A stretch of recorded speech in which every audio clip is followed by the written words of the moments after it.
Next Allu Arjun గారు so పుష్పలో మీరు ఉన్నారు కానీ అందులో కూడా మాకు ఒక బాధ ఎందుకంటే అంత పెద్ద వ్యక్తి మీరు సో మీరు అందులో ఒక స్పిరిట్ ఉంటుంది పంచ్ ఆఫ్ స్పిరిట్ మీరు మాట్లాడుతుంటే ఒక వైబ్రేషన్ ఉంటుంది కానీ అందులో కూడా మీకు ఎలాంటి డైలాగ్ లేదు సో అదొక చాలా మందికి క్వశ్చన్ మార్క్ అయిపోయింది. అది నేను చెప్పాను ఇంటర్వ్యూలో కూడా ఇప్పుడు కూడా అది ఆ ముస్లిం క్యారెక్టర్ పెట్టిన దానికి ఒక ఎపిసోడ్ ఉంది ఆ క్యారెక్టర్ కి. ఆ ఎపిసోడ్ క్యారీ ఫార్వర్డ్ అవుతా వస్తుంది బ్యాడ్ లక్ అది థర్డ్ పార్ట్ కి వెళ్ళింది. ఇప్పుడు థర్డ్ పార్ట్ లో కూడా ఉంది.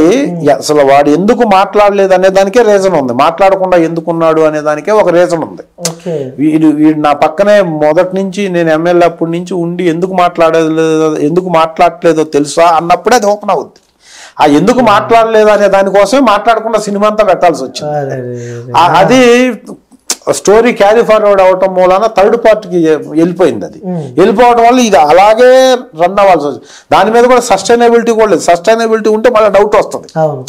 అందుకని ఏమీ లేను ఇతను ఇలా ఉందా అని ఆ క్యూరియాసిటీ బిల్డప్ చేయటం కోసం అలా పెట్టాల్సి వచ్చింది. సినిమా అంతా 40 రోజులు దాదాపు 38-40 రోజులు అలాగే చేసుకుంటూ వచ్చాం. అది పెద్ద డైరెక్టర్, పెద్ద డైరెక్టర్, పెద్ద సినిమా ఊరకే పెట్టరు కదా, ఊరకే పెట్టరు. కాకపోతే అది ఫస్ట్ పార్ట్ లో అలాగే సెకండ్ పార్ట్ లో అలాగే ఇప్పుడు థర్డ్ పార్ట్ కి వెళ్ళింది. అది థర్డ్ పార్ట్ లో ఉంటది ఖచ్చితంగా. కాబట్టి దాన్ని నేను పెద్దగా మనం డిసప్పాయింట్ అవ్వాల్సిన పని లేదు. ఆ సినిమా ఇష్యూకి సంబంధించి కూడా చూస్తూనే ఉన్నాం. అది నా రేంజ్ కాదు. అది నా రేంజ్ లో నేను మాట్లాడే ఇమాజినేషన్ ప్రకారం లేదు. అది అంతా మంచిగా జరిగింది, అంత అయిపోయింది. అది నేను మాట్లాడే అంత రేంజ్ నాది కాదు. నన్ను మీరు అడగొచ్చు కానీ నేను మాట్లాడే అంత తెలియదు అసలు నాకు. అంటే యాక్ట్ చేసి వచ్చేసాం అంతా నీకులాగే. ఆ మొత్తం ఎపిసోడ్ నేను టీవీలో చూడటమే. టీవీలో చూసినప్పుడు నువ్వు ఓపెన్ గా చెప్పినంత ఓపెన్ గా నేను చెప్పలేను. నేను ఆ సినిమాలో యాక్ట్ చేసిన వ్యక్తిగా. పైగా అల్లు అర్జున్ గారితో నేను పుష్ప 2 కాకుండా నేను ఆర్య 2 కూడా చేశాను. ఆర్య 2తో అల్లు అర్జున్ గారికి నాకు ఒక బస్సులో కుక్కను తీసుకెళ్లి బస్సులో వెనక్కి కూర్చొని ఉంటే నాది ఒక డైలాగు, తర్వాత పెద్ద ఫైట్ ఉంటుంది అల్లు అర్జున్ గారితో. ఆ సినిమా అంతా నాది పెద్ద క్యారెక్టర్, సాయిజేష్ ఇండియా పక్కన.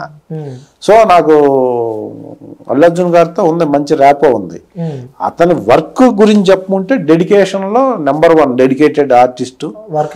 ఒక డైలాగ్ కోసం, ఒక సీన్ లో ఒక ఎమోషన్ కోసం ఎంత వరకైనా ప్రయత్నం చేస్తాడు, ఎన్ని టేక్లైనా చేస్తాడు. అలా చూస్తూ ఉంటాం. అది ఆ పెర్ఫార్మెన్స్ ఆ లెవెల్లో చేస్తాడు. అంటే ఆ డిఫరెన్స్ ఏమైనా గమనించారా ఆర్య 2 నుంచి ఇప్పుడు? ఒకటేంటి 100 డిఫరెన్స్లు ఉన్నాయి. ఇంకోటి అల్లు అర్జున్ గారికి యాటిట్యూడ్ కూడా ఎక్కువ, సో బలుపు ఎక్కువ జనరల్ గా అనుకుంటారు. అది జనరల్ గా అనుకోవటం వేరు, ప్రాక్టికల్ గా ఒక మనిషి ఉండేది వేరు. ఎంత ఎఫర్ట్ పెట్టకపోతే ఎక్కడి నుంచి ఎక్కడికి వచ్చాడు, ఏ రేంజ్ నుంచి ఏ రేంజ్కి వెళ్ళాడు. Beautiful worker.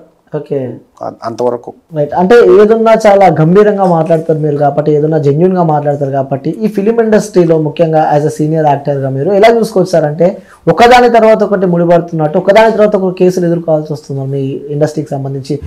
ప్రముఖ కొరియోగ్రాఫర్ జానీ మాస్టర్ ఇష్యూ అలా అయింది, అది మర్చిపోకనే ముందే మళ్ళీ పుష్ప ఇట్లా అయింది. సో దాని తర్వాత నిన్న మైత్రి మేకర్స్ జయ హనుమాన్ మూవీకి సంబంధించి కూడా వాళ్ళ పైన కేసు అయినట్టు మనం చూస్తున్నాం నిన్న కాకముందు. అంటే ఇలా సినీ ఇండస్ట్రీకి సంబంధించి కూడా ఇలా కావడానికి ఏ విధంగా చూసుకోవచ్చు అంటే కేసుల విషయానికి వస్తే? పెద్ద వ్యాస్ట్ ప్రపంచం సార్ ఇది, పెద్ద ప్రపంచం. బయట ఇంతకంటే వందల కేసులు అవుతున్నాయి పొలిటికల్లోనూ, ఇండస్ట్రీస్లోనూ. ఇండస్ట్రీస్లో షేర్ మార్కెట్లో పెద్ద ఇష్యూలు ఉన్నాయి. 100,000 కోట్ల ఇష్యూలు ఉన్నాయి, 100 కోట్ల ఇష్యూలు షేర్ మార్కెట్లో కానీ, ఇండస్ట్రీస్లో కానీ, పొలిటీషియన్లో కానీ, పాలిటికల్ గా కానీ. అవన్నీ మాట్లాడకుండా ఇవే పబ్లిక్, ఎందుకంటే ఇది పబ్లిక్ దీంట్లో ఉండే ఫీల్డ్ కాబట్టి ఇవి చూస్తారు. ఇప్పుడు నేను ఆ ఫీల్డ్ కాబట్టి నన్ను అడుగుతున్నాను. నేను సినిమా ఇండస్ట్రీ న్యూస్ కంటే నేను బయట న్యూస్, ఇండియన్ ఎకానమీ గురించి, ఇండియన్ పాలిటిక్స్ గురించి ఎక్కువ ఫాలో అవుతుంటా. ఇవి అసలు నేను ఈ కాంట్రవర్సీ అసలు పట్టించుకోను. ఫస్ట్ నేను మీకు ఇంటర్వ్యూ సందర్భంగా చెప్తాను, నేను ఫిల్మ్ ఇండస్ట్రీలో ఈ కాంట్రవర్సీ కాదు, కాంట్రవర్సీ అవుతాయి న్యూస్కి వచ్చేసరికి. అవన్నీ చిన్న చిన్న ఇష్యూలు, చాలా పెద్ద ఇష్యూలు. చూస్తే ఇప్పుడు అసలు ఇండియాలో ఇప్పుడు కరోనా కంటే భయంకరమైన వైరస్ వచ్చి కొన్ని వేల మంది చచ్చిపోతున్నట్టే చెప్తున్నారు న్యూస్ లో. చూస్తే ఎవరన్నా హార్ట్ వీక్ గా ఉన్నవాడికైతే హార్ట్ అటాక్ వస్తుంది అది చూస్తే.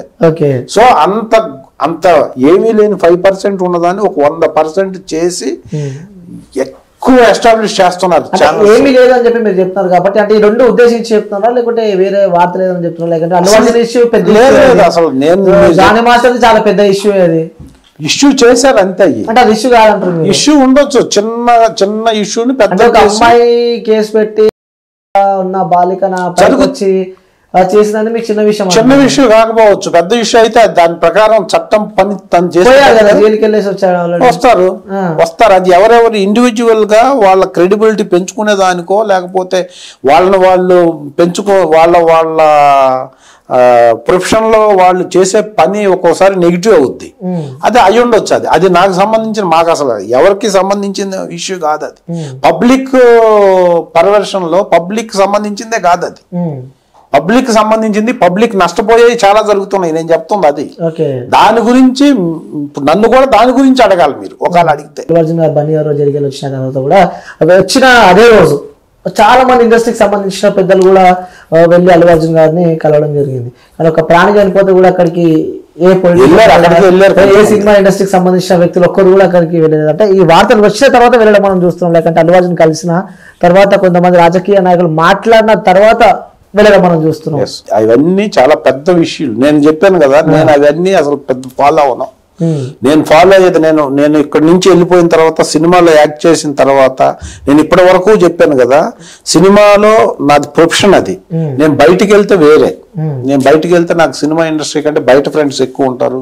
నేను తెలంగాణ డెవలప్మెంట్, లేకపోతే తెలంగాణ ల్యాండ్, లేకపోతే రిజిస్ట్రేషన్ వాల్యూస్ ఇవి ఎలా ఉన్నాయి, లేకపోతే షేర్ మార్కెట్ ఎలా రన్ అవుతుంది, లేకపోతే ఇండియన్ ఎకానమీ ఏంటి, ఇండియాకి ఉన్న రిలేషన్స్ ఏంటి ఇంటర్నేషనల్ గా, ఐక్యరాజ్య సమితిలో మన దేశానికి సంబంధించిన క్రెడిబిలిటీ ఏంటి, ఇండియన్ మిలిటరీ ఏం చేస్తుంది, చైనా మిలిటరీ మన మీద ఎలా చేస్తుంది. అసలు లేదు.